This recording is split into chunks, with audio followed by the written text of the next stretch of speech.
It's time for a real fake news update, not brought to you by Pfizer. Let's see what's going on in the Trump Gaza situation. Now, we know that Trump is talking about a land grab. That's what he says. Caitlin Johnstone had put out an incredible tweet about it, and Tim Foley did the narration. It's pretty phenomenal. We covered that on Truthwire, actually, with Craig and Fee the other day. But I want to look at, this part concerns me more as far as how CNN is covering this. So let's play CNN's coverage of Trump saying the quiet part out loud, basically that Gaza is a real estate land grab and we got to get the Palestinians out of there, which is AKA that's called ethnic cleansing. Okay, let's see CNN's coverage. Let's also just remind everyone what Donald Trump has said about this in the past. So now in this moment, as president, he's saying he wants to clean it out. Here's what he said back on October 7th, 2024, during the campaign. It could be better than Monaco. It has the best location in the Middle East, the best water, the best everything. It is the best. I've said it for years. When I've been there, and it's rough. It's a rough place before all of the attacks and before back and forth, what's happened over the last couple of years. And I said, wow, look at this. They never took advantage of it. As a developer, it could be the most beautiful place, the weather, the water, the whole thing, the climate. It could be so beautiful. It could be the best thing in the Middle East. It could be the best thing in the Middle East, he says. Stephen Collins, and we can show you a little bit of this is some CNN footage of what northern Gaza looks like now. And of course, this is what we're also seeing these live pictures. These are not live. This is tape from January 19th. People are now making their way back. You can see the live on the right. These people are coming back to what is left of their homes. As you can see, it is not the place that they departed. Right, and I think the juxtaposition between that comment and those pictures gets to why this won't work, because you just have to think about the humanity of this. And if you go to Gaza, even before the conflict, the latest conflict, it was a massive refugee camp with impoverished conditions, but the people there have a deep connection to this land. So there's that issue. You can't just solve it by moving them somewhere else in the Middle East. So wait a minute. Now you guys have a commentary regarding the history of the Palestinian people being in an impoverished place. These refugee camps that have been set up for years. They go back to the existence of Israel. Israel only exists in the context that Palestine was taken over and they've been displaced and put in refugee camps and have been in this horrible situation for almost 80 years. That's the context of the existence of Israel. And you guys have failed to cover that when Biden was in office or Obama was in office. You don't ever cover that accurately until now. Now you're concerned about what's happening with these people. You had no reason to tell us anything like this at October 7th, right? It was unprovoked attack. It was no red line for Netanyahu. It was let's punish those Hamas. We got to get Hamas.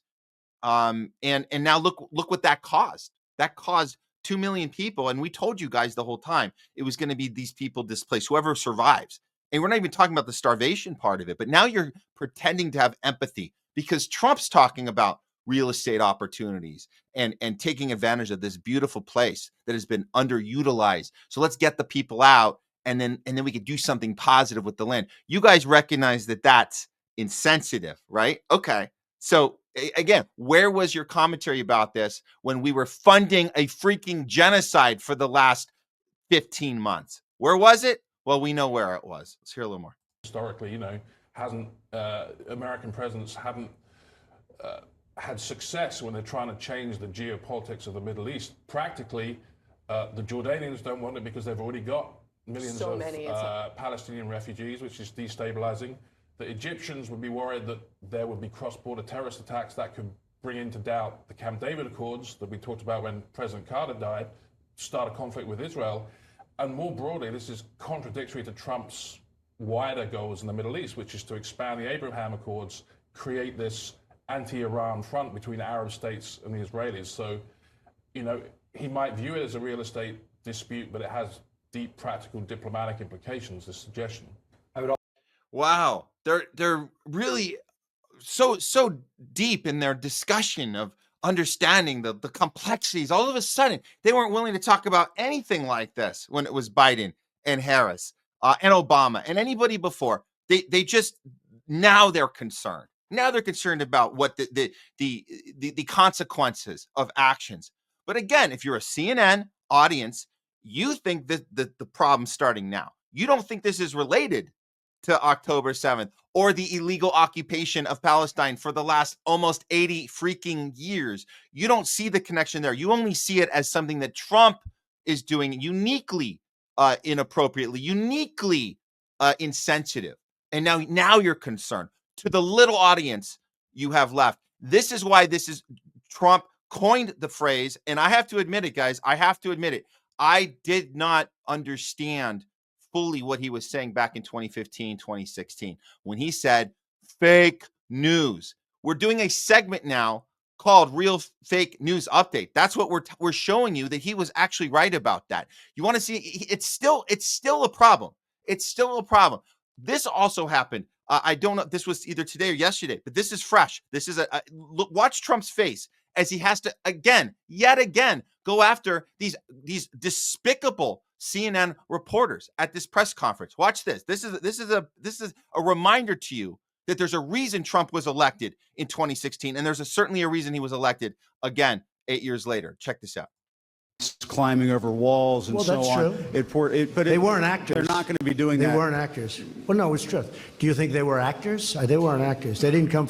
He's trying to call Trump out on his campaign commercials of showing illegal immigrants in the commercials going over fences, and that was for viewership. And he's saying, "Are you saying they're actors?" So that's where this starts. From Hollywood. Right. These were people. This was an actual.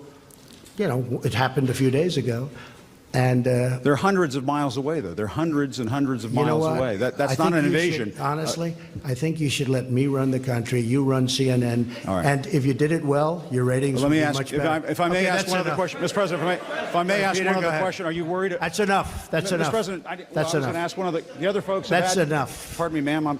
Mr. President, that's enough. Mr. President, I had one other question, if I may ask, on the Russia investigation. Are you concerned that you may have? I'm not concerned about anything with the Russian investigation because it's a hoax. That's enough. Put down the mic. Mr. President, are you worried about indictments coming down in this investigation?